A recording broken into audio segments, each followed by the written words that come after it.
والتين والزيتون وطور سينين وهذا البلد الأمين لقد خلقنا الإنسان في أحسن تقويم. السلام عليكم ورحمة الله وبركاته. إن الحمد لله نحمده ونستعينه ونستغفره ونؤمن به ونتوكل عليه ونعوذ بالله من شرور أنفسنا ومن سيئات أعمالنا من يهده الله فلا مضل له ومن يضلل فلا هادي له. أشهد أن لا إله إلا الله وأشهد أن محمدا عبده ورسوله. أما بعد إن أصدق الحديث كتاب الله وأحسن الهدي هدي محمد وشر الأمور محدثاتها وكل محدثة بدعة وكل بدعة ضلالة وكل ضلالة في النار. قال أيضا رب اشرح لي صدري ويسر لي أمري واحلل عقدة من لساني يفقه قولي ربي زدني علما ربي زدني علما ربي زدني علما. வார்த்தைகளில் சிறந்தது அகில உலகத்தையும் படைத்த ஏக இறைவனுடைய வார்த்தைகள் என்றும், வழிகாட்டுதலில் சிறந்த வழிகாட்டுதல் உத்தம தூதர் அண்ணல் நம் பெருமகனார் நபிகள் நாயகம் ஸல்லல்லாஹு அலைஹி வஸல்லம் அவர்கள் நமக்கு காட்டி தந்த வழிமுறைகள் என்றும், மார்க்கத்தின் பெயரால் எதெல்லாம் புதிதாக உருவாக்குகின்றார்களோ அந்த புதிதாக உருவாக்கக்கூடிய ஒவ்வொன்றும் பித்அத் அனாச்சாரம் என்றும், அனைத்து அனாச்சாரங்களும் மனிதனை நரகில்தான் கொண்டு போய் சேர்க்கும் என்றும் நபி ஸல்லல்லாஹு அலைஹி வஸல்லம் அவர்கள் தங்களுடைய ஒவ்வொரு உரையின் ஆரம்பத்திலும் எவ்வாறு பதிவு செய்தார்களோ, எவ்வாறு ஆழப்பதிவு செய்தார்களோ, அன்பான மாணவிகளே, நான் என்னுடைய இந்த வகுப்பின் ஆரம்பத்திலும் ஆழப்பதிவு செய்ய கடமைப்பட்டிருக்கின்றேன். அல்ஹம்துலில்லாஹ், இன்றைக்கு நாம் பாடமாக பார்க்கக்கூடிய தலைப்பு என்னவென்றால் ஒழுக்கமே உயர்வு தரும். தலைப்பு எல்லாரும் பார்த்தீங்களா? இந்த தலைமுறைக்கு தேவையான தலைப்பு தானா?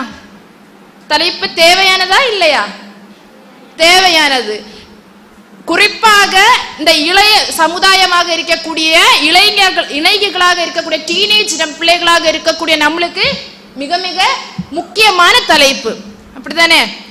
ஏனென்றால் இன்றைக்கு மிகப்பெரிய ஒரு பொக்கிஷத்தை நம்ம சுமந்து கொண்டு இருக்கின்றோம். என்ன பொக்கிஷம்? அல்லாஹு தஆலா ஏராளமான அருட்கொடைகளை மனிதனுக்கு தந்திருக்கின்றார். என்ன என்ன அருட்கொடைகள் நம்மளால சொல்ல முடியுமா? என்ன என்ன அருட்கொடைகள் இறைவன் தந்திருக்கின்றான்?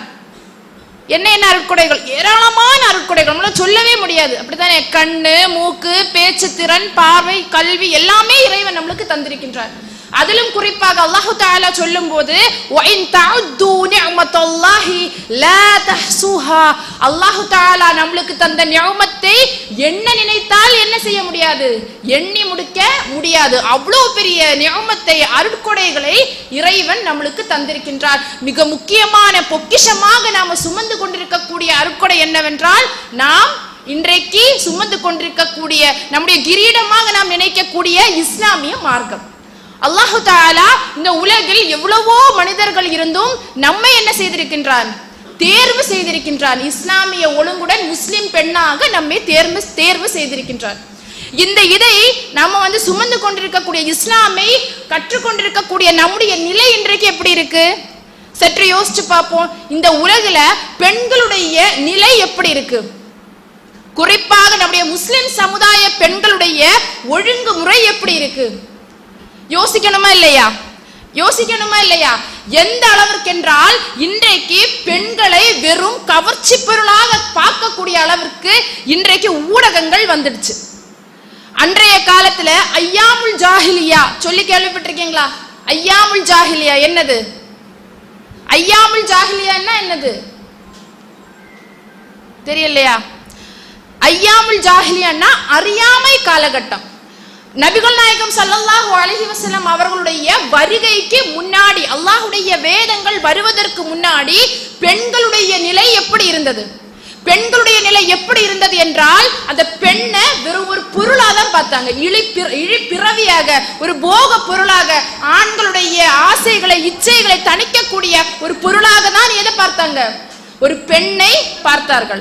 பெண்ணிற்கென்ற எந்த ஒரு உரிமையும் இல்லை. இன்னைக்கு நம்ம சுதந்திரமா நடமாடுறோம், சாப்பிடுறோம், கல்வி கற்க போகிறோம், எல்லாம் பண்றோம். ஆனால் ஐயாமுல் ஜாஹிலியா காலத்துல பெண்களுடைய நிலை எப்படி இருந்தது? எந்த ஒரு சுதந்திரமும் இல்லாமல் இருந்தது. எந்த அளவிற்கு என்றால், அவர்களிடத்துல ஒரு பெண் குழந்தை பிறந்தால் மிக மோசமான ஏதோ ஒரு விஷயம் நடந்துட்டுதோ அப்படின்னு வருத்தப்படக்கூடிய அளவிற்கு அன்றைய காலத்தில் இருக்கக்கூடிய மக்கள் இருந்தார்கள். அந்த நேரத்தில் தான் அல்லாஹ் தஆலாவுடைய வசனம் வருகிறது. என்ன வசனம்? வஇதா புஷ்ஷிர அஹதுக்கும் பில் உன்சா, பெண் குழந்தை என்ற நற்செய்தி, நன்மாராயம் அவர்களுக்கு கூறப்படும் போது, அந்த வார்த்தையில அல்லாஹ் எப்படி சொல்றான்? பெண் பிள்ளை பிறந்து விட்டால் அப்படி சொல்லல. பெண் பிள்ளையை என்ன பேர் சொல்லி அல்லாஹ் அழைக்கிறான்? புஷ்ரா. அவர்கள் நற்செய்தி, ஒரு கிஃப்ட், ஒரு பிளெஸிங், அழகான ஒரு பொருள், அழகான ஒரு கிஃப்ட் அல்லாஹ்விடத்தில் இருந்து வரக்கூடிய அந்த பெண் அவர்களுக்கு பிறந்து விட்டது என்றால், அவர்களுடைய அவர்களுடைய முகம் எப்படி ஆகுமா? கருத்து. நமக்கு கோபமா சங்கடமா வரும்போது எப்படி இருக்கும் முகம்? ரொம்ப சோகமா நம்ம தலை தாழ்ந்து இருப்போம், அப்படித்தானே? அதே மாதிரி அவர்களுடைய அந்த காலத்தில் இருந்த மக்களுடைய முகம், அவர்களுக்கு ஏதாவது ஒரு பெண் குழந்தை பிறந்து விட்டது என்றால் அவர்கள் ரொம்ப முகத்தை சோகமாக ஆக்கி கொள்வார்கள். அது மட்டும் இல்லாமல் அந்த மக்களை நம்ம எப்படி ஃபேஸ் பண்ணுவோம் அப்படிங்கிறதுல என்ன ஆகும்? அவங்களுக்கு ஒரு கஷ்டம். இன்னைக்கு நம்ம ஏதாவது ஒரு தப்பு பண்ணிட்டா, ஆட்கள் எல்லாம் தெரிந்து விட்டா நம்ம எப்படி ஃபேஸ் பண்ணுவோம்னு டென்ஷன் இருக்குமா? இந்த டென்ஷன் அன்னைக்கு எதனால இருந்தது அவங்களுக்கு? பெண் குழந்தை பிறந்து விட்டது என்றால் ஏதோ ஒரு தவறான விஷயம் நடந்து விட்டதோ அப்படிங்கிறது மாதிரி அந்த மக்கள் சமுதாயத்துல முன்னாடி போகிறதுக்கு ரொம்ப கஷ்டப்படக்கூடிய ஒரு காலகட்டமாக இருந்தது. அது மட்டுமா, அவன் நினைப்பானா, இந்த பெண் குழந்தையை நம்ம என்ன பண்ணலாம், உயிருடனே புதைத்து விடலாமா? இப்படியெல்லாம் யோசிக்கக்கூடிய அளவிற்கு அந்த பெண் குழந்தையை ஐயாமுல் ஜாஹிலியா காலகட்டத்தில் வைத்திருந்தார்கள். அது மட்டுமல்லாமல் அதற்கப்புறமா அல்லாஹ்வுடைய வசனங்கள், நபிகள் நாயகம் ஸல்லல்லாஹு அலைஹி வஸல்லம் அவர்கள் வருகைக்கு பிறகு ஏராளமான கண்ணியம் நம் முஸ்லிம் பெண்களுக்கு, இஸ்லாமிய பெண்களுக்கு மட்டுமில்ல, மொத்த பெண்களுக்கு இறைவன் வழங்கினார். என்ன அருக்குடைகள் குழந்தையாக இருக்கும் போது எல்லோருமே கேள்விப்பட்ட ஹதீஸாக தான் இருக்கும். மன் ஆல ஜாரியத்தைனி தப்லுகா ஜாஅ யௌமுல் கியாமா அனா வஹுவ வல்லம்மா அஸாபி. என்னது? யாருக்கு 2, சில ஹதீஸ்கள்ல 3 அப்படின்னு வரும். யாருக்கு 2 அல்லது 3 பெண் குழந்தைகள் இருந்து அவர்களுக்கு அழகான இல்மை கொடுத்து, அழகான ஒழுக்கத்தை கற்றுக் கொடுத்து, அழகான முறையில் அவர்களை யாரு வளர்த்தி ஒரு அழகான முஃமினான முஸ்லிமான ஒரு மனிதனுக்கு திருமணம் முடித்து அவருடைய வாழ்க்கையை அழகாக யாரு சீர்படுத்துகின்றார்களோ அப்படிப்பட்ட பெற்றோர்கள், அப்படிப்பட்ட பொறுப்பாளிகளும் நபிகள் நாயகம் ஸல்லல்லாஹு அலைஹி வஸல்லம் அவர்களும் எப்படி இருப்பார்கள்? ரசூலுல்லாஹ் சொல்றாங்க, நானும் அவரும். யாரு அந்த பெண் பிள்ளைய பொறுப்பேற்று கார்டியனா இருந்தாங்க இல்லையா, அவங்களும் நபிகள் நாயகம் எப்படி இருப்பார்களாம்? நாளை மறுமை நாளில் 2 பேரும் 2 விரலை காட்டி ரசூலுல்லாஹ் எப்படி நெருக்கமா இருப்பார்கள் அப்படிங்கறத மாதிரி சொல்லி தராங்க. இது ஒரு குழந்தையாக இருக்கும் போது, இதற்கு அப்புறமா அவர் மனைவி அந்தஸ்தை அடைகிறார். எப்படிப்பட்ட கண்ணியம் இறைவன் நம்மளுக்கு தந்திருக்கின்றார். ஒரு ஆணுக்கு சர்டிபிகேட் கொடுக்கணும்னா யாரு கொடுக்கணும்? வைஃப் கொடுக்கணும், மனைவி கொடுக்கணும். அப்ப எவ்வளவு பெரிய கண்ணியம் யோசிக்கணுமா இல்லையா? அதே மாதிரி அந்த மனைவியாக இருக்கக்கூடியவள் ஒரு தாயாக மாறுகிறாள். மாறும்போது அந்த தாய்க்கு என்னது அந்தஸ்து? தாய்க்கு என்னது? ஒரு நட்பு உறவாடுவதற்கு ஃபர்ஸ்ட் 3 கேட்டகரியில யாரு வரா? தாய் வராங்க, அப்படித்தானே? அப்படி ஒரு பெண்ணுடைய அந்தஸ்தை இஸ்லாமிய மார்க்கம் மிக பொக்கிஷமாக, கண்ணியமான ஒரு பெண்ணாக நம்மை உயர்த்தி காட்டுகின்றது. ஆனால் இதையெல்லாம் விடுத்து சொல்லித்தர வந்த நபி ஸல்லல்லாஹு அலைஹி வஸல்லம் அவர்கள் எப்படி நம்மளுக்கு கற்று தந்தார்களோ கண்ணியத்தை பற்றி எல்லாம், ஆனா இன்னைக்கு தலைகீழா மாறிடுச்சு. அன்றைக்கு எப்படி ஐயாமுல் ஜாஹிலியா காலத்துல நம்முடைய பெண்களை கவர்ச்சி பொருளாக பார்த்தார்களோ, இன்னைக்கும் அதே நிலை நம்ம மாறிடுச்சா? இன்னைக்கு சொல்லக்கூடிய ஒரு காரணம் என்னது? பெண்ணியவாதம் சொல்றாங்க, ஃபெமினிஸ்ட் அப்படின்னு சொல்லிக்கிட்டு என்ன சொல்றாங்க? எல்லாமே என்னுடைய சுதந்திரம், நான் சுதந்திரமா நடப்பேன், என்னுடைய ஆடையா நான் இஷ்டப்பட்டத மாதிரி என்னுடைய ஆடையை நான் அணிவேன், நான் என்னுடைய இஷ்டப்பட்டதை மாதிரி நான் எனக்கு எங்க விருப்பமோ நான் அங்க செல்வேன் என்றெல்லாம் இன்னைக்கு சுதந்திரம் என்கின்ற பெயரில் பெண்களுக்கே தெரியாமல் அவர்களை என்ன பண்றாங்க, ஊடகங்கள் பயன்படுத்தக்கூடியவர்களாக இருக்கின்றார்கள். எந்த அளவிற்கு என்று சொன்னால் இன்னைக்கு பெண்கள் நம்ம யூடியூப்லயும் ஃபேஸ்புக்லயும் இப்படி எல்லாம் பார்க்கிறோம். அவர்களுக்கென்றே ஒரு இண்டஸ்ட்ரி வச்சிருக்காங்க. பாக்குறோமா இல்லையா? பிலிம் இண்டஸ்ட்ரி பாக்குறோமா? சினிமால எல்லாம் அதிகமா யார் தான் வருவா கவர்ச்சியாக? ஆண்கள் வருவாங்களா? இல்ல, பெண்களை வைத்துதான் கவர்ச்சி பொருளாக காட்டுகின்றார்கள். அப்படித்தானே? ஏன் காட்டுகின்றார்கள்? அப்பதான் அவங்களுக்கு மார்க்கெட் ஏறும். அப்படித்தானே? ஆண்களை இப்படி அரைகுறை ஆடையா நம்ம பார்க்கிறோமா? எங்கேயாவது பார்க்கிறோமா? இல்ல, பெண்ணை தான் இப்படி இழிவாக இன்றைக்கு சமுதாயம் நடத்துகின்றது. அது மட்டும் இல்லாமல் இன்றைக்கு ஏராளமான தவறுகள் நம்ம இன்னைக்கு பார்க்கிறோம். இந்த ஊடகங்கள்ல பார்க்கிறோம்னா ஒரு ப்ராடக்ட்டை விற்கணும். யார் வருவா? பெண்களை பயன்படுத்தி தான் அந்த அட்வர்டைஸ்மெண்டே நடக்குது. அப்படித்தானே? எந்த அளவிற்கு என்றால் ஒரு கீழ்த்தரமான நிலைமைக்கு சொல்றதுக்கு வாயை கூசக்கூடிய அளவிற்கு அந்த பெண்கள் அந்த பொருளுக்கு காட்சி பொருளாக நிற்கிறார்கள். அந்த பொருளை விற்க வேண்டும் என்பதற்காக. அந்த பெண்களுக்கு தெரியாததா? சில பெண்கள் தெரியாமலே என்ன ஆகுது, அந்த போதை, அந்த புகழ், அந்த பெருமை எல்லாரும் நம்மளை பார்க்கிறார்கள். பிரபல்யமாக நம்ம ஆகலாம் அப்படிங்கிற பேர்ல அந்த பெண்களை அறியாமலே ஆட்டோமேட்டிக்கா என்ன ஆகுது, அதன் பக்கம் போய் விழக்கூடியவர்களாக இருக்கின்றார்கள். அப்படிப்பட்ட ஒரு அவல நிலையை இன்றைக்கு நாம் பார்க்கக்கூடியவர்களாக இருக்கின்றோம். நம்ம இளைய சமுதாயமாக இருக்கக்கூடிய நாம எங்கு போனாலும் நம்முடைய கண்ணுக்கு எதுதான் தெரியுது? இந்த காலகட்டத்தில் என்னதான் தெரியும்? தவறுகள் தான் தெரியும். இன்னைக்கு நீங்க தான் யோசிச்சு பார்ப்போமே, நம்ம நல்ல பிள்ளையா இருப்போம், நல்ல விஷயங்களை தான் நம்ம பார்ப்போம், நான் கெட்ட விஷயமே பார்க்க மாட்டேன் அப்படின்னு நம்ம உறுதியா இருப்போம். ஆனா நம்ம கண்ணு முன்னாடி எதுதான் வரும்? போனை எடுக்கிறீங்க, போனை எடுப்போம். அப்படித்தானே? இன்னைக்கு போன் இல்லாம வாழ முடியுமா? முடியாதா? முடியாது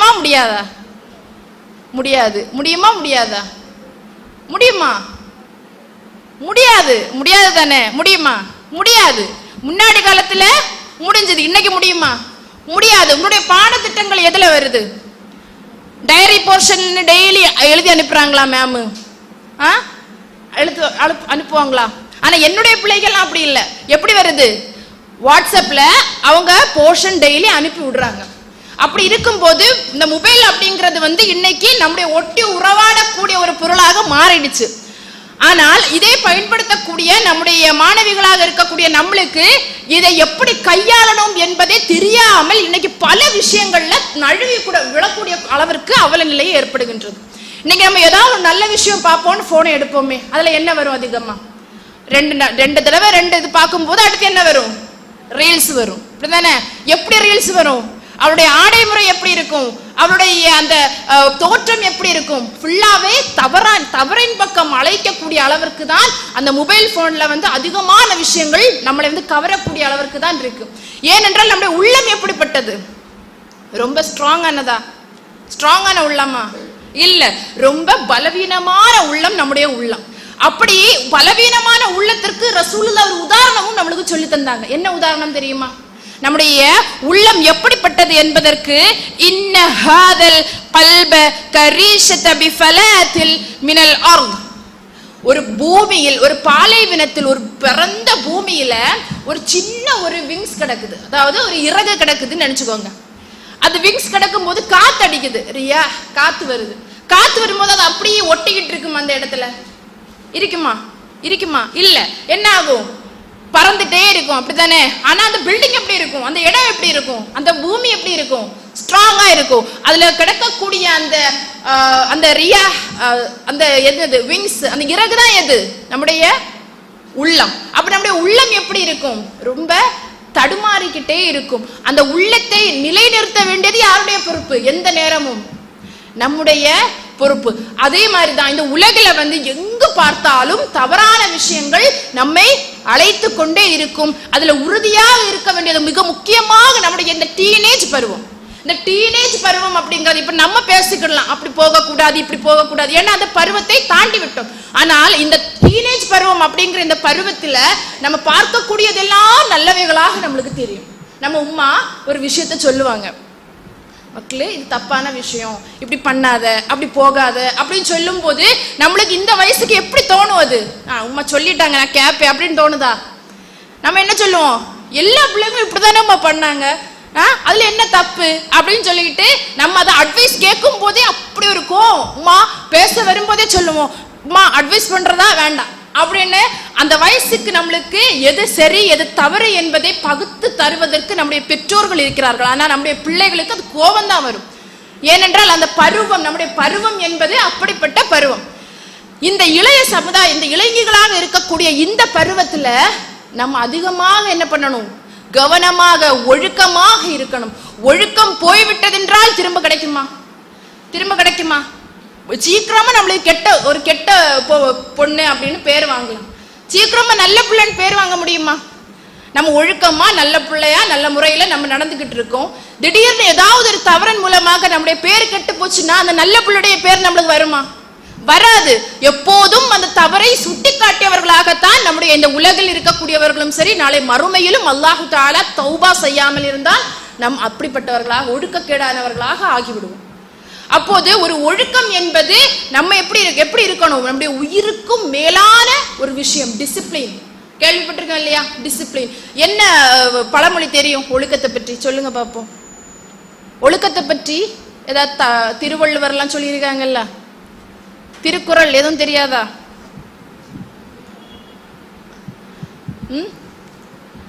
தெரியலையா யாருக்கும்? ஒழுக்கத்தை பற்றி ஏராளமான பழமொழிகள் இருக்கு. இந்த ஒழுக்கம் அப்படிங்கிறது மிக முக்கியமான ஒரு அம்சமாக நம்முடைய வாழ்க்கையில இருக்கு, சரியா? அது மட்டுமல்லாமல் நம்முடைய அல்லாஹு தஆலா திருமறை குர்ஆன்ல இந்த ஒழுக்கத்தை பற்றி சொல்லும் போது சூரா முஃமினூன், கத் அஃப்லஹல் முஃமினூன் கேள்விப்பட்டிருக்கீங்களா? கத் அஃப்லஹல் முஃமினூன், நம்பிக்கை கொண்டவர்கள் வெற்றி பெற்றோர், முஃமினீன்கள் வெற்றி பெற்றார்கள் அப்படின்னு சொல்லி அல்லாஹு தஆலா அந்த அத்தியாயத்தை ஆரம்பம் செய்கின்றார். ஆரம்பம் செய்துவிட்டு அதுல இருக்கக்கூடிய யாரெல்லாம் வெற்றி பெற்றா அப்படிங்கிற விஷயத்தையும் இறைவன் நம்மளுக்கு பட்டியல் போட்டு காமிக்கின்றார். அதுல அல்லாஹு தஆலா சொல்லும் போது அவர்கள் எப்படிப்பட்டவர்களாக இருப்பார்கள் என்றால், வல்லதீன ஹும் லிஃபுரூஜிஹிம் ஹாஃபிலூன், அவர்கள் அவர்களுடைய கற்பை பேணி பாதுகாக்கக்கூடியவர்களாக, அவருடைய ஒழுக்கத்தை நிலைநிறுத்தக்கூடியவர்களாக யார் இருப்பா? முஃமின்கள். அல்லாஹு தஆலா சொன்ன அந்த வெற்றி பெற்றவர்கள் இருப்பார்கள் அப்படிங்கிறதை இறைவன் நம்மளுக்கு சொல்லி காமிக்கின்றார். அப்போது நம்ம யோசிச்சு பார்க்கணும், நம்முடைய கற்பை பேணக்கூடிய நம்முடைய ஒழுங்குமுறைகள் எப்படி நம்மளுக்கு இருக்கின்றது என்பது. ஏனென்றால் எந்த ஒரு தவறை செய்தாலும் இறைவன் என்ன சொல்லுவான் தெரியுமா? அதை செய்யாத, இப்படி போகாத, அதை பண்ணாத, அப்படிதான் இறைவன் சொல்லுவான். ஆனால் இறைவன் சொல்லக்கூடிய நம்மளுக்கெல்லாம் அறிவுரை, அழகான ஒரு அறிவுரை இறைவன் சொல்லுகின்றான், வலா தக்ரபுஸ் ஸினா, யாரும் விபச்சாரத்தின் பக்கம் நெருங்காதீர்கள். என்ன பண்றான் அல்லாஹ்? செய்யாதீங்கன்னு சொல்லல, என்ன பண்றான்? நெருங்காதீர்கள். வலா தக்ரபுஸ் ஸினா, விபச்சாரத்தின் பக்கம், அந்த ஜினாவின் பக்கம் நீங்கள் நெருங்காதீர்கள் அப்படிங்கறதை இறைவன் நம்மளுக்கு சொல்லி காமிக்கின்றான். நம்ம நினைப்போம், நம்ம தான் பெரிய தப்பு எதுவும் செய்யலையே, சின்ன சின்ன தவறுகள் தானே செய்யறோம் அப்படின்னு நம்ம நினைப்போம். ஆனால் நம்ம அன்றாடம் ஒவ்வொரு தவறுகளையும் செய்து கொண்டிருக்கின்றோம் என்று நபி ஸல்லல்லாஹு அலைஹி வஸல்லம் அவர்கள் சஹாபாக்களுக்கு கற்றுக் கொடுத்தார்கள். என்ன ஹதீஸ் தெரியுமா? நபி ஸல்லல்லாஹு அலைஹி வஸல்லம் அவர்கள் அவருடைய சபையில இருக்கும்போது சஹாபாக்களிடத்துல சொல்றாங்க, சஹாபாக்களே, என்னுடைய தோழர்களே, ஆதமுடைய மகன் டெய்லி என்னதான் பண்ணிட்டு இருக்கான்? விபச்சாரத்தினுடைய ஒரு பங்கை பெற்றுக்கொண்டே இருக்கின்றான். அப்போது சஹாபாக்களுக்கெல்லாம் ஒரு கவலை, நம்ம இப்ப ரொம்ப உறுதியா தானே இருக்கோம் யா ரசூலுல்லாஹ், முன்னாடி அறியாமை காலத்துல நம்ம ஏதாவது ஒரு தவறுகள் செய்திருப்போம், இன்றைக்கு இந்த சூழ்நிலையில இஸ்லாமிய மார்க்கம் நம்மளுக்கு வந்ததற்கு பிறகு நாங்க நல்ல நிலையில தானே இருக்கோம், அப்ப ஏன் ஆதமுடைய மக்களுக்கெல்லாம் விபச்சாரத்தினுடைய ஒரு பங்கு எழுதுது அப்படின்னு சொல்றீங்க? அப்படிங்கிற கவலை யாருக்கு வந்தது? சஹாபாக்களுக்கு வந்தது. அப்போதுதான் நபி ஸல்லல்லாஹு அலைஹி வஸல்லம் அவர்கள் அழகாக சொல்லி காட்டுகின்றார்கள். அது என்ன விஷயம் அப்படின்னா, அல் ஐன், நம்முடைய கண் இருக்கு பாத்தீங்களா? கண்ணு எல்லாருக்கும் இருக்கா? கண்ணு, பார்வை எல்லாருக்கும் இருக்கா? பார்வை ஒரு இறைவன் தந்த அருட்கொடையில ஒண்ணு. இந்த பார்வை, அல் வஸினல் ஐனின் நஸர், இந்த கண்ணும் ஒரு விபச்சாரம் செய்கின்றது, விபச்சாரத்தினுடைய ஒரு பகுதி செய்கின்றது. வஸினல் ஐன், கண் செய்கின்ற விபச்சாரம் என்னவென்றால் தவறான பார்வைகள் பார்ப்பதாகும். என்னது? தவறான பார்வைகள் பார்ப்பதாகும். ஒசினல் லிசான், அவனுடைய நாக்கு செய்கின்ற விபச்சாரம் என்ன தெரியுமா? ஒசினல் லிசான் அல் முன்தக், அவனுடைய தவறான பேச்சுக்கள் பேசுவதாகும். அடுத்ததாக சொல்லும்போது ஒன் நஃப்ஸி தமன்னா தஷ்தஹி, இதெல்லாம் அவனுடைய மனசை என்ன பண்ணும்? ஆசை ஊட்டும். கடைசியா எங்க போய் நிற்கும்? வல் ஃபர்ஜ் யுஸத்திகு ذلك குல்லுஹு யுகذிபு, அவனுடைய மர்ம உறுப்பு இருக்கு இல்லையா, இது அதை உண்மைப்படுத்தும் அல்லது பொய்ப்படுத்தும். அப்போ ஒரு தவறு, நம்ம எப்போதுமே ஒரு தவறை நம்ம எடுத்தோம்னா உடனடியா அந்த தவறை போய் செய்ய மாட்டோம், அப்படிதானே? இப்போ ஒருத்தன் திருடனா அப்படின்னா, திருடணும் ஒரு வீடை பார்த்தாச்சு, பார்த்துட்டு அந்த வீட்டுல போய் திருடணும் அப்படின்னா ஃபர்ஸ்ட் பார்த்த உடனே அந்த வீட்டுல யாரும் திருடுவானா? அவன் என்ன பண்ணுவான்? ஸ்கெட்ச் போடுவான். இந்த வீட்டுல எத்தனை வாசல் இருக்கு, எத்தனை ஜன்னல் இருக்கு, எத்தனை ஃபேன் இருக்கு, எதை கலட்டுனா எதுக்குள்ள வரலாம், இப்படின்னு பல தடவை என்ன பண்ணுவான்? ரவுண்ட்ஸ் போட்டு பிளான் போட்டு அப்படிதான் உள்ள இறங்குவோம், அப்படிதானே?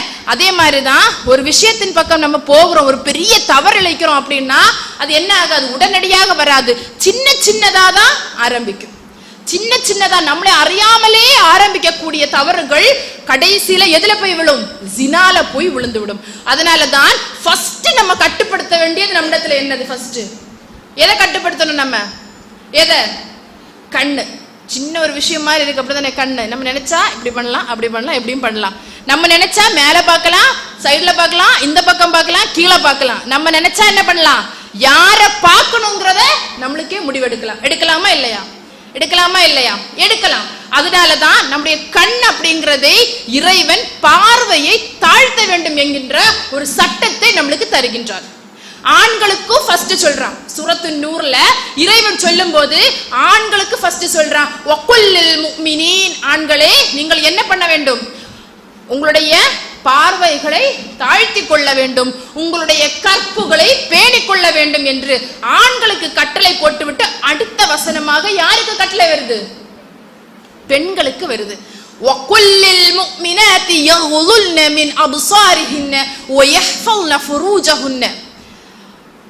வக்குல்லில் முஃமினாத்தி யகுதுல்ன மின் அப்சாரிஹின்ன, நம்பிக்கை கொண்ட பெண்களே உங்களுடைய பார்வையை தாழ்த்தி கொள்ள வேண்டும், உங்களுடைய கற்புகளை பேணிக்கொள்ள வேண்டும் என்கின்ற சட்டத்தை இறைவன் நம்மளுக்கு சொல்லி காமிக்கக்கூடியவனாக இருக்கின்றார்.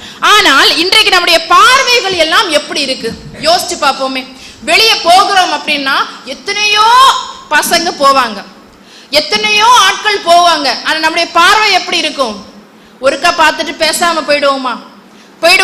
கொஞ்சம் அழகா இருக்கான்னா என்ன தூண்டும்? நம்முடைய ஹார்மோன் இந்த வயசுல அழகா இருக்கானே பாப்போம். சரி, அதுக்கப்புறம் என்ன தோணும்? பக்கத்தில் இருக்கக்கூடிய ஃப்ரெண்ட்ட நம்ம சொல்லுவோமே, அவளும் பாப்பா, இப்படின்னு நம்முடைய பார்வை என்ன ஆகுது? அந்த இடத்துல விபச்சாரத்தினுடைய ஒரு பங்கை எழுதக்கூடிய அளவிற்கு இன்றைக்கு இருக்குது. அதே மாதிரிதான் இன்னைக்கு நம்ம தெருக்கள்ல எல்லாம் நம்ம பார்க்கிறோமா இல்லையா? தெருக்கள்ல எல்லாம் நிறைய பசங்க நிப்பாங்க, பார்த்திருக்கீங்களா? இன்றைக்கு இளைய சமுதாயத்தில் இருக்கக்கூடிய ஆண் பிள்ளைகளை நம்ம பார்த்தோம்னா கரெக்டா 4 மணி ஆகண்டா இல்ல 5 மணி ஆகண்டா எங்க ஸ்கூல் விடுது, எங்க காலேஜ் விடுது அப்படிங்கறத பார்த்து அந்த இடத்துல போய் நிக்கிறாங்க. எதற்காக? சும்மா நல்ல விஷயங்கள், மார்க்க விஷயங்கள் பேசுறதுக்காகவா? இல்ல. இன்னைக்கு நம்முடைய முஸ்லிம் பெண்கள் கூட எதுக்கு இருப்பாங்க? கூட்டமா சேர்ந்தா அவனை பத்தி பேசுறது, இவளை பத்தி பேசுறது, அந்த இந்த விஷயங்களை பத்தி தேவையில்லாத அருவருப்பான விஷயங்களை எல்லாம் இன்றைக்கு நம்ம பேசுறோமா இல்லையா? நம்முடைய பார்வையின் மூலம் வரக்கூடிய தவறுகள் எங்கோ கொண்டு போய் செல்கிறதா இல்லையா? நம்ம பார்க்கிறதெல்லாம் சரியான பார்வையா தான் நம்ம பார்த்துக்கிட்டு இருக்கோமா? யோசிச்சு பார்ப்போம். நம்முடைய கண் இந்த விபச்சாரத்தினுடைய ஒரு பங்கு எழுதாமலே இருந்து விடுதா? இல்ல. நம்முடைய கண் ஏதோ ஒரு விதத்தில் தவறளித்துக் கொண்டே இருக்கின்றது. அதை கட்டுப்படுத்த வேண்டியது நம் கையில தான் இருக்குது. அன்றைய காலத்துல சஹாபாக்கள் எல்லாம் எப்படி இருந்தார்கள்? இளைஞர் சஹாபாக்கள் எல்லாம் எப்படி இருந்தார்கள் என்றால், அவர்கள் கடை வீதிகள்ல இருந்து டிஸ்கஸ் பண்ணுவாங்க. கடை வீதிகள்ல அந்த தெருக்கள்ல எல்லாம் இருந்து என்ன பண்ணுவாங்க? டிஸ்கஸ் பண்ணிட்டு இருப்பாங்க. அப்போது நபி ஸல்லல்லாஹு அலைஹி வஸல்லம் அவர்கள் சொல்லுகிறார்கள், நீங்கள் இவ்வாறு அமராதீர்கள். அப்போது சஹாபாக்கள் சொல்லுகிறார்கள், யா ரசூலுல்லாஹ், இப்படி எங்களுக்கு நல்ல விஷயங்கள் பேசுவதற்கும் இப்படி மஷூரா போடுவதற்கும் என்ன இல்ல, வேறு இடங்கள் இல்ல, நாங்க இங்கே அமர்ந்து கொள்கிறோம் அப்படின்னு சொல்லும் போது நபி ஸல்லல்லாஹு அலைஹி வஸல்லம் அவர்களுக்கு பாதையினுடைய ஒழுக்கத்தை கற்றுக் கொடுக்கின்றார்கள். தெரியுமா, நம்ம என்னைக்குமே பாதையை ஃபேஸ் பண்ணதான் போறோம். இங்க இருந்து மதரசால இருந்து போகும்போது ஃபேஸ் பண்ணுவோம், வரும்போது ஃபேஸ் பண்ணுவோம். பாதையில போகாம நடக்காம இல்ல, பாதையினுடைய ஒழுங்குகள் நம்மளுக்கு என்னன்னு தெரியுமா? சொல்லுங்க. பாதையினுடைய ஒழுங்குகள், உரிமைகள், ஹக்குத் தரீக் தெரியல. பாதையினுடைய ஒழுங்குகள்ல ஃபர்ஸ்ட் சொல்லக்கூடியது வகல்லுல் பஸர். வகல்லுல் பஸர், உங்களுடைய பார்வைகளை தாழ்த்தி கொள்ள வேண்டும். முதல் பார்வை ஒன்ன பார்க்கும், அப்படி அது தவறாக இருக்கிறது, என்னுடைய மனம் தவறான விஷயத்தில் தூண்டுகிறது என்றால் அந்த கண்ணை என்ன பண்ணணும்? தாழ்த்த வேண்டும். அந்த இரண்டாவது பார்வை பார்க்கணும் அப்படி நம்ம மனசு தூண்டுது இல்லையா, அது என்னது? ஷைத்தானுடைய தூண்டுதல். இதை நாம் தெரிந்து ஒரு பார்வையை, தவறான பார்வையை நாம் பார்க்கிறோம் என்றால் நம்முடைய பார்வைகளை தாழ்த்தி கொள்ள வேண்டும். அதே போன்றுதான் அடுத்ததாக சொல்லும் போது வகஃபல் அதா, தொல்லை தராமல், இந்த கூட்டமா சேர்ந்து அரட்டை போடுறது, சிரிக்கிறது, விளையாடுறது, இதெல்லாம் என்ன ஆகும்? தொல்லை தானே. தெருக்கள்ல இருந்து பண்ணும்போது தொல்லை தானே, மற்றவங்களுக்கு டிஸ்டர்பா இருக்கும். இந்த மாதிரியான விஷயங்கள் பண்ணக்கூடாது. அதே மாதிரி ஒரு அத்து சலாம், சலாத்தை பரப்ப வேண்டும். அம்ரு பில் மஅரூஃப் வ நஹி அனில் முன்கர், நீங்கள் நல்ல விஷயங்களை ஏவ வேண்டும், தவறான விஷயங்களை விட்டு தடுக்க வேண்டும் என்கின்ற பாதையினுடைய ஒழுக்கத்தை பற்றி நம்முடைய இஸ்லாமிய மார்க்கம் நம்மளுக்கு கற்றுத்தரக்கூடியதாக இருக்கின்றது. அப்ப முதல் விஷயம் எதை சொல்லுது? பாதையில போனா பார்வையை தாழ்த்தி கொள்ள வேண்டும். இன்னைக்கு சில பேர் சொல்லுவாங்க, குனிஞ்சத்தல நிமிராம அவ போறா சொல்லுவாங்களா? ஆனா இன்னைக்கு நம்ம பெண்களிடத்துல அது என்ன இல்ல, குனிஞ்ச தவிர தலை நிமிராம போற பொண்ணு இன்னைக்கு நம்மளிடத்துல இல்ல. யாரா அப்படி போறீங்களா? இல்ல, அப்படித்தானே. எல்லா இடமும் பார்க்கிறது. இன்னும் பல பெண்களுடைய மனநிலை எப்படி இருக்குன்னா, யார் நம்மளை பாக்குறா, யாரெல்லாம் நம்மளை பாக்குறா, அதுக்காகவே என்ன பண்ணுவோம், நம்ம அந்த பிறருடைய பார்வையை ஈர்க்க வேண்டும் என்பதற்காகவே நம்முடைய ஆக்ஷன்ஸ், நம்மளுடைய நடைமுறைகள், நம்முடைய சிரிப்பு எல்லாமே இருக்கும். இன்னைக்கு நம்ம காலேஜ் விட்டா சரி, ஸ்கூல் விட்டாலும், பஸ் ஸ்டாண்ட்ல எல்லாம் நம்ம பார்க்கிறோம். பெண்கள் என்ன பண்றாங்க? முஸ்லிம் பெண்கள் விதிவிலக்கே கிடையாது. பெண்கள் என்ன பண்ணுவாங்க? கூட்டமா நின்று அரட்டை அடிக்கிறது, சிரிக்கிறது, அவங்களுடைய சிரிப்பு ஒலி எங்கேயோ கேட்கும். நம்முடைய இஸ்லாமிய சமுதாய பெண்கள் இப்படி இருக்க வேண்டுமா? எவ்வளவு ஒழுக்கமா இருக்கணும். நம்ம கேட்க போனா சொல்லுவாங்க, சுதந்திரம், நமக்கு பெண்களுக்கு சுதந்திரம் வேண்டும் அப்படின்னு சொல்லுவாங்க. ஆனா சுதந்திரம் அப்படிங்கிறது நம்முடைய இஸ்லாமிய மார்க்கம் நம்மளுக்கு தாராளமாக தந்திருக்கின்றது. இதெல்லாம் சுதந்திரம். சுதந்திரம் எதுல?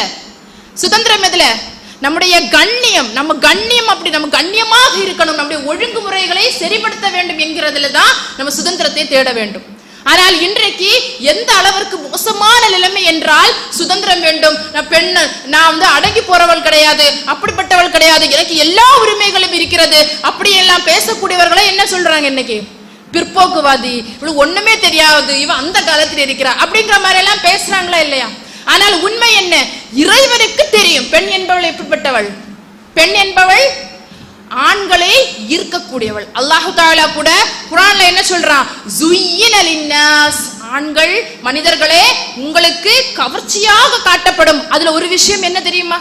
யார பற்றி சொல்றான் அல்லாஹ்? யார பற்றி சொல்றான்? பெண்கள். பெண்களை யாருக்கு கவர்ச்சியாக காட்டும்? ஆண்களுக்கு கவர்ச்சியாக காட்டும். ஆனா இன்னைக்கு என்ன சொல்லுவாங்க?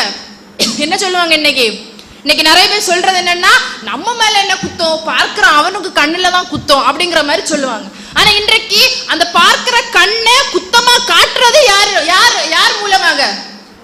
பெண்கள் மூலமாக. அப்படித்தானே? இன்னைக்கு ஊடகங்களை பாருங்களேன், பெண்களுடைய நிலை எப்படி இருக்கு. பார்த்தாலே மறுபடியும் ஒரு பெண்ணாக இருக்கக்கூடிய நம்மளே மறுபடியும் பார்க்கிறோம் என்றால், அப்படி அல்லாஹு தஆலா கவர்ச்சியாக ஒரு ஈர்ப்பை வைத்திருக்கக்கூடிய ஆண் எப்படி பார்ப்பான்?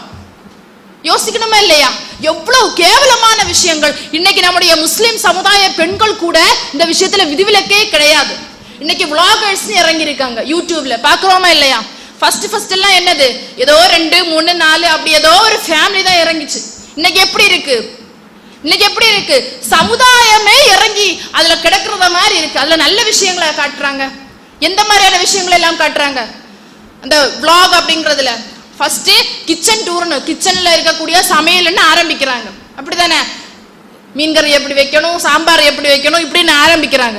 அதுக்கப்புறமா என்ன வருது? அவங்க வாய்ஸ் மட்டும் தான் வரும் ஃபர்ஸ்ட்ல. அதுக்கப்புறமா என்ன வரும்? கொஞ்சம் கொஞ்சமா கை தெரியும். கை தெரிஞ்சதுக்கு அப்புறமா என்ன ஆகும்? அங்கங்க முகத்தை மூடிட்டு வீடியோ போடுவாங்க. அதுக்கப்புறமா என்ன ஆகும்?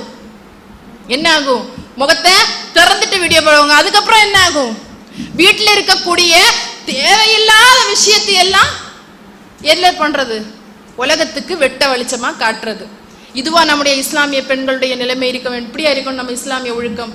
இல்ல, இஸ்லாமிய ஒழுக்கம் எப்படி இருக்கணும்? நம்ம ஒழுக்கமான முறையில் இருக்கணும். வீட்டில் இருக்கக்கூடிய தேவையில்லாத விஷயங்கள், ஹாம் டூர், அந்த டூர், இந்த டூர், வீட்டில் பிள்ளைங்க அழுதா அதை போடுறது, தேவையில்லாம அருவருப்பத்தக்க விஷயங்கள், வீட்டில் என்ன நடக்குது எல்லாத்தையுமே அந்தரங்க விஷயங்கள் எல்லாம் இன்னைக்கு என்ன பண்றாங்க, வெளிப்படையா போடக்கூடிய அளவிற்கு நம்முடைய இஸ்லாமிய பெண்கள் இருக்கிறாங்களா இல்லையா? கடைசியில எதுக்கு அலங்காரமா போய் நிற்பாங்க? அட்வர்டைஸ்மெண்டா? அவங்களே மாடலா போய் நிற்பாங்க. ஷால் போடுறது என்ன, ஜரிகை வச்ச பட்டை காட்டுறது என்ன, அவங்களுடைய ஃபர்தா முறையில அவங்களே ஒரு மாடல். நம்ம முன்னாடி எல்லாம் மாடலுக்கு ஆளை கூப்பிடுவாங்க, அப்படித்தானே? கேள்விப்பட்டிருக்கீங்களா? ஏதாவது ஒரு ஜுவல்லரி அட்வர்டைஸ்மெண்ட், அந்த அட்வர்டைஸ்மெண்ட், இந்த அட்வர்டைஸ்மெண்ட் போடுறதுக்கு ஏதாவது ஒரு மாடலை கூப்பிடுவாங்க. இன்னைக்கு யாரு? அவங்களே மாடலா ஆகுறாங்க. எதற்காக? அவங்களுக்கு ஃபேம் கிடைக்கணும் அப்படிங்கிறதுக்காக, பிரபல்யமாகணும், எல்லாரும் நம்மளை நம் பக்கம் நம்முடைய பார்வையை திருப்ப வேண்டும் என்பதற்காக இன்னைக்கு அல்லாஹ் தஆலா பாதுகாத்த பெண்களை தவிர அனைத்து ஊடகங்கள்ல பார்த்தாலும் சீரழிந்து கிடக்கிறது முஸ்லிம் பெண்களுடைய நிலைமை.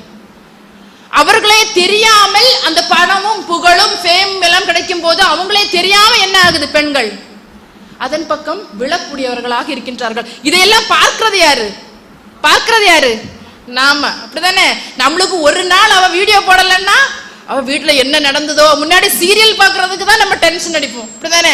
முன்னாடி எல்லாம் அடுத்த எபிசோட்ல என்ன நடந்ததோ அப்படின்னு டென்ஷன் அடிப்பாங்க. இன்னைக்கு என்னது, ஆஹா அவ வீட்டுல என்ன ஆச்சுதோ, அடுத்த நாள் அவ போடலே, கல்யாணம் இருந்து அவ பிள்ளைக்கு என்ன ஆச்சுதோ, அதை நினைச்சே நம்முடைய இளைய சமுதாயம் அதையே இன்ஸ்பிரேஷனா எடுக்கிறாங்க. இப்படியே இருக்கணும் நம்முடைய ஒழுக்கம்? இல்ல, நம்முடைய ஒழுக்கம் இஸ்லாம் கற்றுத்தந்ததன் அடிப்படையில் இருக்க வேண்டும். சரியான விஷயத்தை நாம் பார்க்க வேண்டும். அதே போன்றுதான் இரண்டாவது விஷயமாக வருகிறோம் என்றால் எதை சரி செய்ய வேண்டும்? லிசான்னா நாக்கின் மூலமாக நம்ம என்ன பண்ணுவோம்? பேசுவோம், அப்படிதானே? அப்புறம் பேச்சு என்ன பண்ணணும்? அடுத்து கிளியர் பண்ணணும். ஃபர்ஸ்ட் கண்ணை கிளியர் பண்ணியாச்சு, ரெண்டாவதா எதை கிளியர் பண்ணணும்? பேச்சை கிளியர் பண்ணணும். நம்ம யாரிடத்துல எவ்வாறு பேச வேண்டும் என்று நம்முடைய இஸ்லாமிய மார்க்கம் நம்மளுக்கு சொல்லித்தரக்கூடியதாக இருக்கின்றது. எந்த அளவிற்கு என்று சொன்னால் அல்லாஹ் தஆலா சொல்லும் பொழுது நீங்கள் குலைந்து பேசாதீர்கள். நம்ம பெண்களிடத்தில் இருக்கக்கூடிய பலவீனம், அப்படித்தானே? பெண்களிடத்தில் இருக்கக்கூடிய பலவீனம் என்னது? ஆண்கள் இப்படிலாம் சிரிச்சு பேசுவாங்களா? பார்த்திருக்கீங்களா? ஆனா பெண்கள் எப்படி பேசுவாங்க? குலைந்து நலிந்து அவங்களுடைய பேச்சே ஒரு மார்க்கமா இருக்கும். அதை தெரிந்த இறைவன் சொல்லுகின்றான், பெண்களாக இருக்கக்கூடிய நீங்கள் குலைந்து பேசாதீர்கள். குலைந்து பேசினா என்ன நடக்கும்? ஆண் எப்படிப்பட்டவன் சொன்னேன்? பெண்களாக இருக்கக்கூடியவர்களுக்கு நம்மளை பார்க்கும்போது ஒரு ஈர்க்கக்கூடிய ஒரு இதா அல்லாஹ் படைச்சிருக்கான். அப்படி இருக்கும்போது எவனுடைய மனதில் அந்த உணர்வு இருக்கின்றதோ அவன் உன்னை பார்த்து சபலைப்படுவான். அதனால என்ன பண்ணாத, குழைந்து பேசாத. இன்னைக்கு நம்ம ஸ்டேஜில் இருக்கும் போது நம்ம நிறைய ஆண்களை சந்திப்போம், அப்படிதானே? இஸ்லாம் ஒருபோதும் ஆண்களிடத்தில் பேசக்கூடாது என்று சொல்லவே இல்லை. பேசலாம். எப்படி பேசலாம்? குழைந்து பேசலாமா? எப்படி பேசணும்? சரியா நின்று பேசணும். தேவையான பேச்சு ஒரு வார்த்தையோட முடிக்கணும். ஆனா இன்னைக்கு என்ன நடக்குது? இன்னைக்கு கிளாஸுகள்ல நம்ம ஃப்ரெண்ட் இல்லாம இருக்க மாட்டோம். இன்னைக்கு பாய் ஃப்ரெண்ட் இல்லைன்னாலே ரொம்ப கேவலமா இருக்கக்கூடிய காலகட்டத்துல நம்ம இருக்கிறோம், அப்படிதானே? பக்கத்துல இருக்கக்கூடிய ஃப்ரெண்ட் என்ன பண்ணுவா? ஒரு பாயோடைய நம்பர் வாங்கி வச்சிருப்பா, அவ போன் பேசுவா. நம்ம இடத்துல என்ன சொல்லுவா? இந்த காலத்துல போய் நீ நம்பர் இல்லாம இருக்கியா, பேச மாட்டியா? என்ன அது? என்ன ஆணும் பெண்ணும் என்ன ஃப்ரெண்ட்ஸா இருக்க கூடாதா? ஃப்ரெண்டா இருக்க முடியுமா? முடியாது. இறைவனே சொல்லுகின்றார், ஒரு ஆணும் பெண்ணும் என்பவர்கள் ஆப்போசிட் ஜெண்டர், அப்படிதானே? அவங்களுக்கு என்ன இருக்கும்? ஈர்ப்பு இருக்கும். அவர்களுக்கு ஒருபோது ஃப்ரெண்டா இருக்க முடியாது. இன்னைக்கு ஃப்ரெண்ட்ஸ் தான் பல பேர் திருமணத்துல போய் முடிக்கிறாங்க. என்ன சொல்றாங்க? எனக்கு அவனை நல்லா தெரியும், ஃப்ரெண்டா இருந்ததுனால அவனுடைய கேரக்டர் எனக்கு தெரியும், இவருடைய கேரக்டர் எனக்கு தெரியும், நாங்க ரெண்டு பேரும் இணைந்து கல்யாணம் பண்றோம் அப்படின்னு சொல்லிட்டு திருமணத்துல போய் முடியுதா இல்லையா? காரணம் என்ன? எதுல ஆரம்பிக்குது? ஃப்ரெண்ட்ஷிப்ல ஆரம்பிக்குது. நம்ம கிளாஸ்ல கூட இன்னைக்கு நிறைய பசங்க இருப்பாங்க. நம்ம பேச வேண்டிய சூழல் வரும், புக்கு கொடுக்க வேண்டிய தேவைகள் வரும், எல்லாம் ஒரு லிமிட்டோடு இருக்கணும். வீட்டுல என்ன வரக்கூடாது? போனு வரக்கூடாது. போன் வரும்போது நம்ம பெண்கள் என்ன பண்றாங்க தெரியுமா? குசு குசு குசுன்னு அப்படி உமா பாப்பா முன்னாடி இருந்து பேசுவோமா? நம்ம அப்ப பேசல அப்படின்னா, உமா பாப்பா முன்னாடி இருந்து பேசல அப்படின்னா தவறான பேச்சை நம்ம பேசுறோம் அப்படிங்கறத அந்த உமா பாப்பா உறுதி எடுக்கணும், உறுதி பண்ணணும். உமா அப்பா முன்னாடி இருந்து பேசாம நம்மளுக்கு என்ன அப்படி குடுக்குடா ஓட்டம்? அப்ப ஏதோ ஒரு தவறான விஷயம் நம்ம பேசுறோம் அப்படிங்கறதுனால தானே, அப்படிதானே? அப்போது நம்முடைய பேச்சுக்களை நம்ம யாரிடத்துல எப்படி பேசணும் அப்படிங்கறதை நம்ம தெரிந்துக்கிடணும். அஜ்னபி மஹ்ரமி உறவு கிளாஸ் எடுத்தாங்களா, வகுப்புகள் எடுத்தாங்களா அஜ்னபி மஹ்ரமி உறவை பற்றி? யாரெல்லாம் நமக்கு மஹ்ரமானவங்க, யாரெல்லாம் மஹ்ரம் அல்லாதவர்கள், திருமணம் முடிக்கிறதுக்கு அனுமதிக்கப்பட்டவங்க, திருமணம் முடிக்கிறதுக்கு அனுமதிக்கப்படாதவர்கள் தெரியலையா? சொல்லுங்க. ஃபர்ஸ்ட் இயர் கேட்டகரியில வரா பெண்களுக்கு கணவனின் மூலமாக பிள்ளைகள் பெற்றிருப்பாங்க இல்லையா, இவங்க செகண்ட் மேரேஜா இருக்கலாம், இல்ல ஃபர்ஸ்ட் மேரேஜா கூட இருக்கலாம். அவங்க மூலமாக வந்து நம்முடைய பிள்ளைகள், அதற்கப்புறமா கணவனுடைய தந்தை, அதற்கப்புறமா நம்ம கூட பிறந்த அண்ணன் அக்கா எல்லாம் இருப்பாங்க இல்லையா, அவர்களுக்கு பிறந்த பிள்ளைகள், அதே போன்ற அடிமை பெண்கள், அவர்களிடத்துல எல்லாம் என்ன பண்ணலாம், நம்ம மஹரம் ஆனவர்கள் அவர்கள், சரியா? அவரிடத்துல நம்ம பேசலாம், சிரிக்கலாம், எல்லாம் பண்ணலாம். ஆனா இன்னைக்கு எப்படி இருக்கிறது அப்படின்னா, நம்ம வீட்டுக்கு வருவான், யார் வருவான்? அண்ணனுக்கு ஃப்ரெண்ட்ஸ் எல்லாம் வருவாங்க, அப்படித்தானே? நம்ம எப்படி இருப்போம்? நம்முடைய ஹிஜாப் முறை எப்படி இருக்கும்?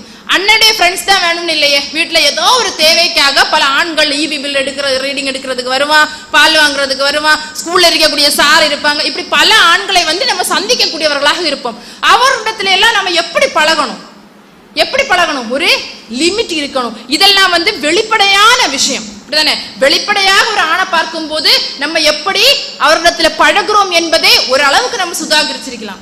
ஆனா இன்னைக்கு நம்மள அறியாமலே ஒரு மறைவான ஒழுக்கக்கேடுல போய் விழுறோம். எந்த ஒழுக்கக்கேடு தெரியுமா? இன்னைக்கு எல்லாரும் இன்ஸ்டாகிராம் இருக்கா இல்லையா? இல்லைன்னா அல்ஹம்துலில்லாஹ். இன்ஸ்டாகிராம், அதே மாதிரி ஃபேஸ்புக், அது மாதிரி வாட்ஸ்அப், இதுல எல்லாம் என்ன பண்றாங்க? கண் தெரியாது, யாருன்னே நம்மளுக்கு தெரியாது. ஆனா எதுல போய் விழுறோம்? அவனுடைய பேச்சினுடைய மயக்கத்துல, நம்முடைய குழைந்து பேசல்ல போய் விழுந்து தேவையில்லாத உரையாடல்களின் மூலமாக பல பெண்களுடைய வாழ்க்கை சீரழியதா இல்லையா? எத்தனையோ பார்க்கிறோம். இன்னைக்கு பல பேர் எத்தனைதான் நம்மளுக்கு புத்தி சொல்லி தந்தாலும் நம்மளுக்கு என்ன ஆகாது? சில பேருடைய உள்ளம், அல்லாஹ் பாதுகாத்தவர்களை தவிர நம்முடைய உள்ளம் எப்படி ஆகாது? அதெல்லாம் புரிந்துக்கிடாது. ஏன்னா வயசு அப்படி. அல்லாஹ் தஆலா சொல்லுகின்றான், நான் இறக்கிய வசனங்கள் ஒரு மலையின் மீது இறங்கி இருந்தால் அந்த மலை என்ன இருக்கும்? வெடிச்சு சிதறி இருக்கும். நம்முடைய உள்ளத்துல எத்தனையோ வசனங்கள் பதிஞ்சாச்சு. நம்ம அதை செயல்படுத்துறோமா? நம்ம ஒழுங்காக இருக்கின்றோமா? நம்ம சற்று சிந்தித்து பார்க்க வேண்டிய ஒரு தருணம் இது. இன்றைய காலகட்டத்துல நம்முடைய பேச்சு எப்படி இருக்கின்றது, நம்முடைய பார்வை எப்படி இருக்கின்றது? ஏன்னா நம்முடைய உள்ளம் எப்படி இருக்கு? பலவீனமா இருக்கு.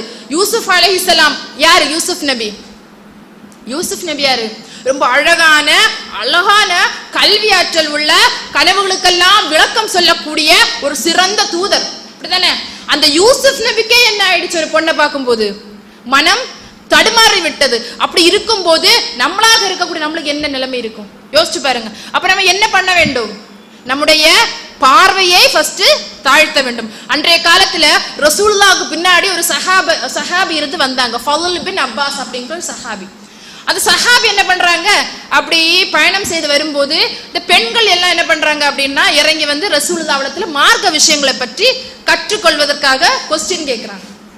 அப்படி மார்க்க விஷயங்களை பற்றி கேட்பதற்காக அந்த பெண் இறங்கும் போது அந்த பெண் எப்படி இருந்தா? அழகா இருந்தா, சரியா? இன்னைக்கு அழகா இருக்கும்போது நம்ம எப்படி பார்ப்போம்? பார்த்துட்டே இருப்போம், அப்படிதானே? அழகான ஒரு பையன் இருந்தா எப்படி பார்ப்போம்? பார்த்துட்டே இருப்போம். அதே அந்த ஊசலாட்டம் யாருக்கு இருந்தது? ஃபதுல் பின் அப்பாஸ் ரலியல்லாஹு அன்ஹு அவர்களுக்கு இருந்தது.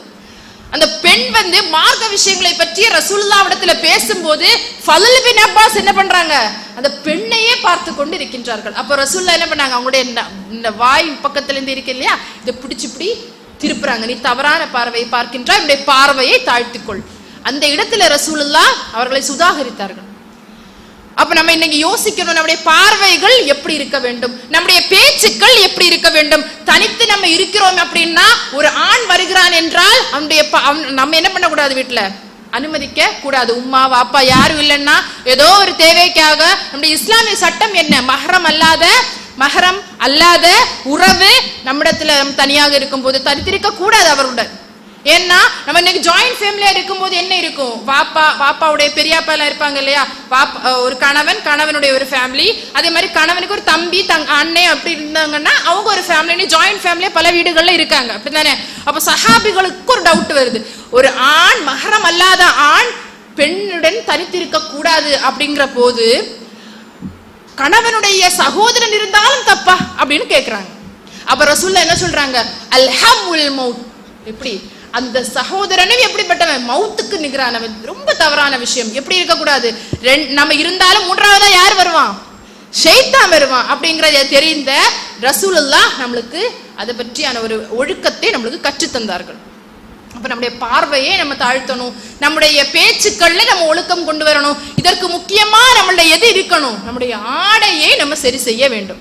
இன்னைக்கு நம்ம ஆடை எதுக்கு போடுறோம், ஹிஜாப் எதுக்கு போடுறோம் சொல்லுங்க பாப்போம், எதுக்கு போடுறோம் ஹிஜாப்? எதுக்கு? யாரா கொஸ்டின் கேட்டா நம்ம பதில் சொல்லணும். இன்னைக்கு பிரச்சனையா ஓடுறதே எதுதான், நம்ம ஹிஜாபை பற்றி தான். நம்ம ஹிஜாப் எதுக்கு போடுறோம்,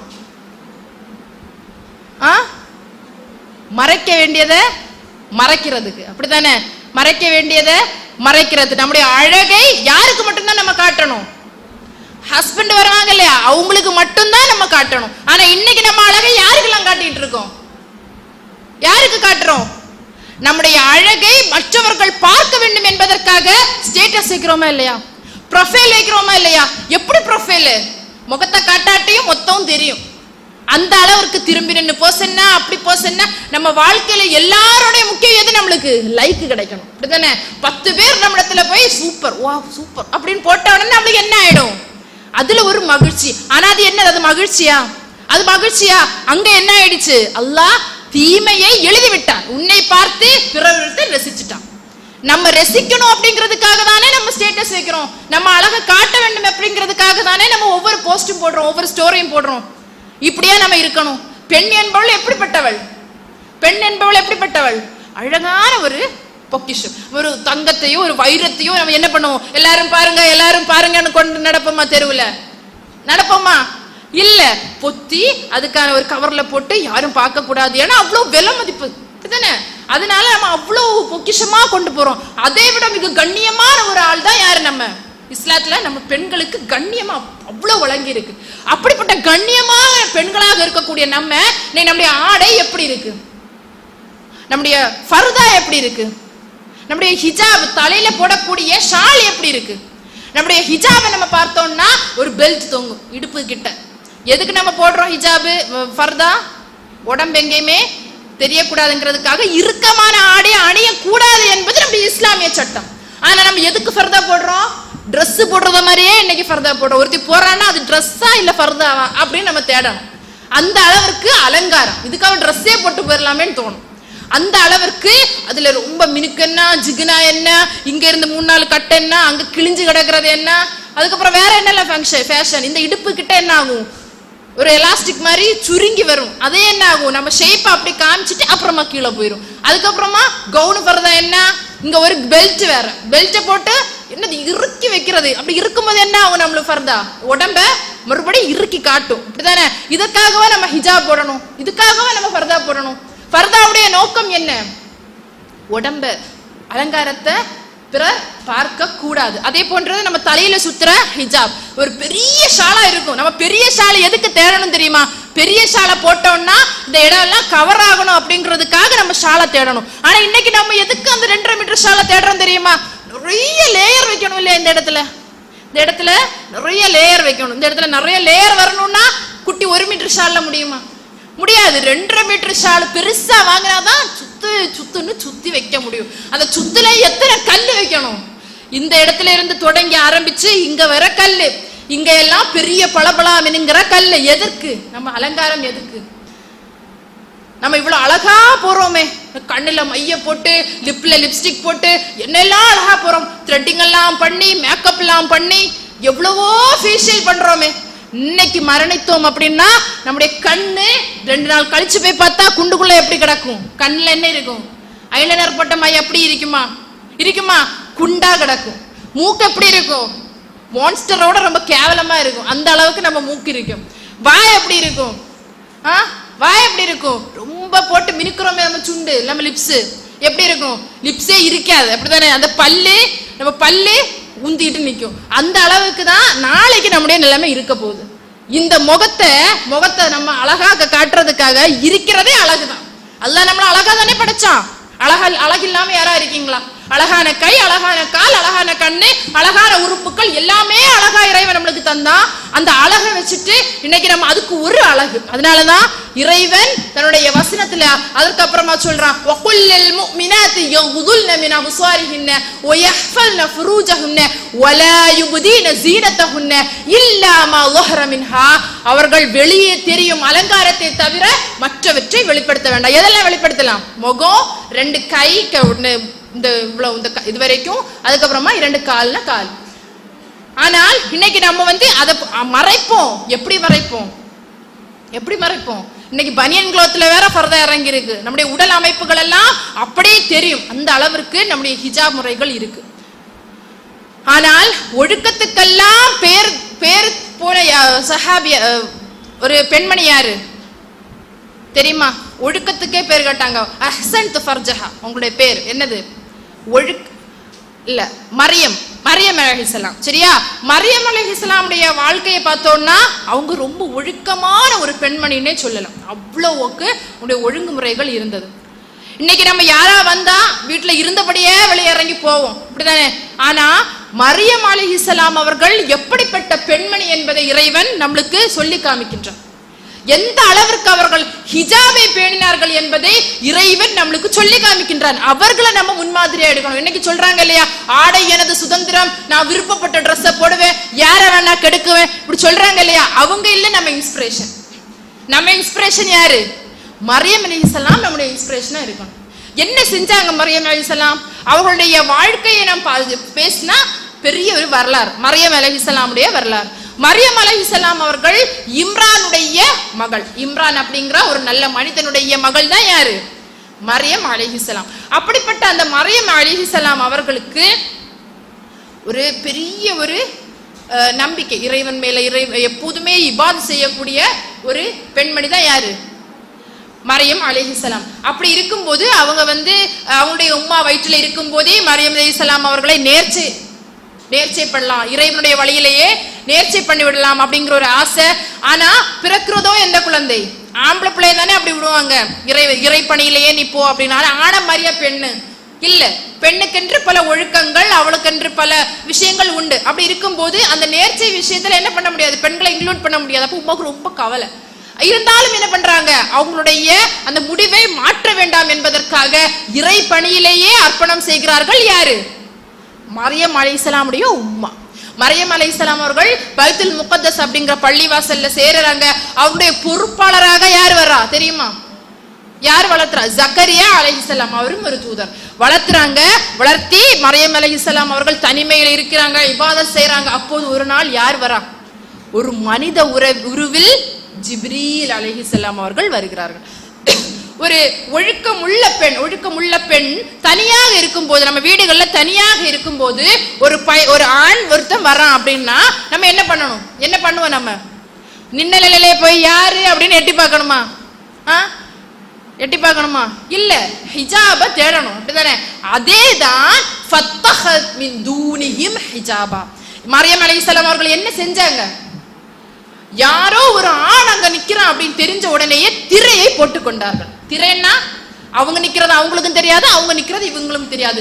திரையின் மூலமாக ஒரு திரையை போட்டுக் கொண்டார்கள். திரையை போட்டுவிட்டு, நீ இறையச்சமுடையவராக இருந்தால் அல்லாஹ்விடம், நான் உன்னிடம் இருந்து அல்லாஹ்விடம் பாதுகாப்பு தேடுகிறேன் அப்படிங்கிறதே சொன்னார்கள். ஒரு ஆண் வந்தப்போ அவ்வளவு ஒழுக்கத்தோடு அவங்க இருந்தாங்க. வந்தது யாரு? ஜிப்ரீல் அலைஹிஸ்ஸலாம் அவர்கள் ஒரு குழந்தையை பற்றிய நற்செய்தி எல்லாம் கூறுவதற்காக வந்தாங்க. அப்ப அந்த இடத்துல ஜிப்ரீல் அலைஹிஸ்ஸலாம் ஒரு மனித உருவில் ஒரு ஆணா வந்த போது அவங்க எதை பண்ணாங்க? ஃபர்ஸ்ட் திரையை போட்டுக் கொண்டார். ஃபத்தஹத் மின் தூனிஹிம் ஹிஜாபா. நம்ம எதை போடணும்? எந்த நேரம் நம்ம எப்படி இருக்கணும்?